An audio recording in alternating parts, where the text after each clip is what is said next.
A moment of silence before the start of day 3 in the match between South Africa and Australia for the man who changed the tide in South Africa's apartheid past as far as sports was concerned.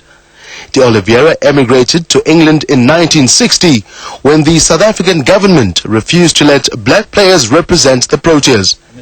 His inclusion in the England side to tour South Africa led to the cancellation of the tour after the National Party refused to let the visitors field a coloured player in their squad.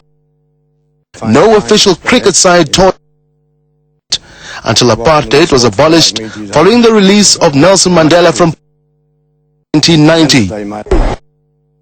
The Nationalist Party of that day could have allowed him into South Africa because he would have been a total embarrassment to the South African government.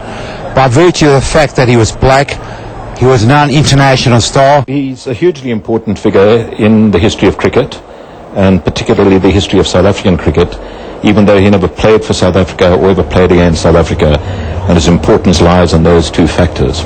In 1996, he returned to South Africa for the first time since 1960 and met former President Nelson Mandela. To come back to the South Africa, this new South Africa, has been absolutely marvelous. I've enjoyed every minute of it. Today, family and friends remembered the Dolly. It wasn't a ever since the Cricket World Cup in Cape Town. It was in 2003.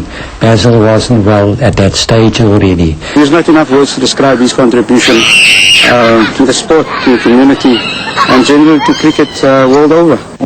De Oliveira continued to represent his adopted country with distinction up until the end of the 1972 Ashes series, averaging a highly creditable 40.06 with the bat in 44 tests and taking 47 wickets with his medium pace.